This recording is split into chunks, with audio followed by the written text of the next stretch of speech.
ये कि कल हमने देखा, आप सबके माध्यम से जानकारी भी मिली कि 4 वर्ष पूरे होने के बाद यह जो इस राज्य के अंदर चलने वाली ठगबंधन की सरकार है, जिसमें कांग्रेस, जेएमएम और आरजेडी के लोग सरकार में शामिल हैं।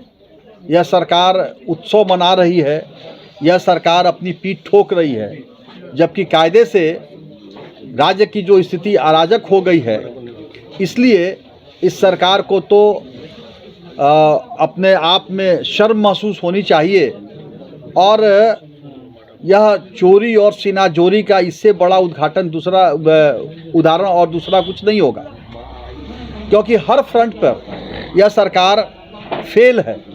आप सबको ध्यान में होगा कि जब यह सरकार चुनाव लड़ रही थी, यह जो गठबंधन यह 19 में, तो इन्होंने जो वादे किए थे, जैसे प्रमुख वादा जो था वह था कि हम 5 लाख लोगों को रोजगार देंगे सरकार बनते के साथ 3 महीने के अंदर, या बीए पास को 5,000, एमए पास को 7,000 बेरोजगारी भत्ता देंगे, और नहीं तो हम राजनीति से संन्यास ले लेंगे।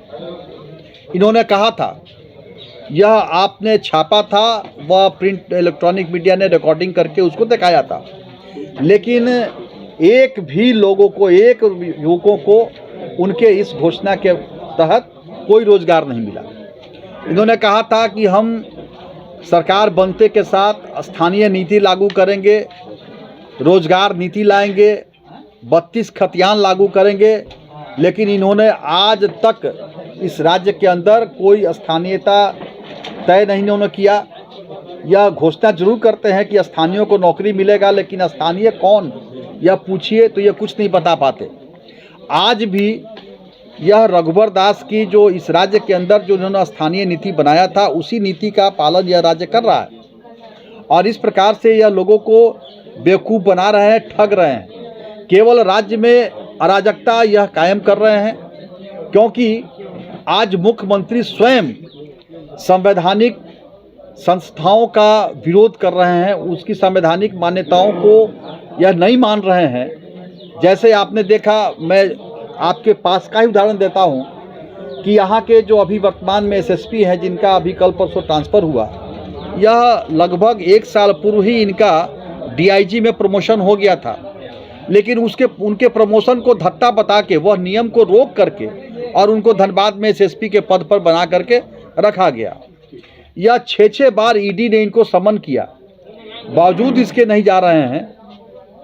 तो यह इस प्रकार से अगर राज्य के अंदर सभी लोग कानून का पालन करना छोड़ दें, तो इस राज्य की स्थिति क्या होगी। और स्वाभाविक है कि जब मुख्यमंत्री ही कानून का पालन नहीं करेंगे, तो उनको कोई हक अधिकार नहीं बनता है कि जनता को भी कानून का पालन करने के लिए वो कहें। इसके अलावा ये राज्य में आप देख रहे हैं, कानून व्यवस्था बिल्कुल ध्वस्त हो गया है। धनबाद से यह कानून व्यवस्था बिगड़ते बिगड़ते बोकारो, रांची तक चला गया। लोगों से रंगदारी तो मांगा जा रहा है, लोगों की हत्या हो रही है। जेल के अंदर, जो सबसे सुरक्षित जगह है, जेल के अंदर भी 2-2 ऑटोमेटिक पिस्टल जा करके और वहाँ हत्या होती है। तो बगैर सरकार, अपराधी और प्रशासनिक पदाधिकारियों के संलिप्तता के यह कार्य नहीं हो सकता है, और इसलिए यह तीनों का गठजोड़ बन गया है।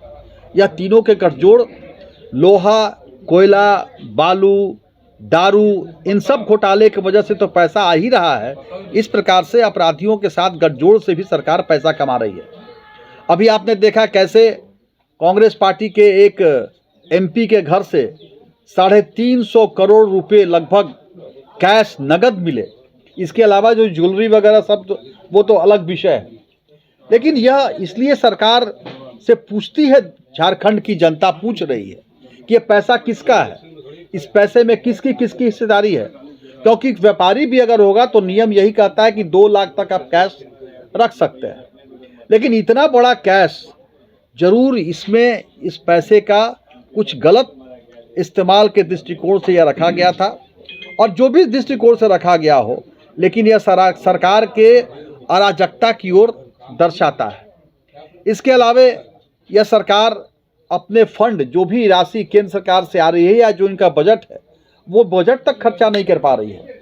अभी आपने देखा कैसे बड़ी ज़ोर शोर से यह सरकार आपके द्वार वाला कार्यक्रम चल रहा है। पिछले 2 साल का भी अनुभव ऐसा है कि जो फॉर्म लोगों ने जमा किया उसको किलो के भाव में लोगों ने वो बिक रहा है, वो कोई काम वाम उसका हो नहीं रहा है। और पदाधिकारी भी 1 महीने से अपना कार्यालय छोड़ करके, क्या आप कहीं फ़ोन कीजिए तो मालूम पड़ता है कि फील्ड में है, सरकार आपके द्वार कार्यक्रम में व्यस्त है, लेकिन कोई कार्यक्रम उनका हो नहीं रहा। इसके अलावा अभी बड़ी ज़ोर शोर से सरकार ने अबुआ आवास का एक झुंझुना लोगों के बीच में लाया है चुनाव के पहले, जबकि अभी 2 महीने के बाद आचार संहिता लग जाएगा लोकसभा चुनाव का, फिर 2-3 महीने बीच गैप करके फिर विधानसभा का आचार संहिता लग जाएगा। तो ऐसे समय में यह सरकार लाई है एक योजना अबुआ आवास, बहुत प्रचार, और उसका अभी तक कोई बजट एलोकेशन नहीं है, कोई उसकी प्रक्रियाएं इतनी जटिल है कि वो तो अभी तो 1.5 लाख फॉर्म जमा हुआ है अबुआ आवास का। लेकिन जो अखबार में मैं पढ़ रहा था कि धनबाद में जो अबुआ आवास आएगा वह उसका 50% आएगा, जबकि इन्होंने चुनाव के पहले वादा किया था कि हम सबको आवास देंगे, 3 कमरे का 3 लाख रुपये का आवास बनवा के देंगे। लेकिन यह अबुआ आवास भी लोगों को मिलने नहीं जा रहा।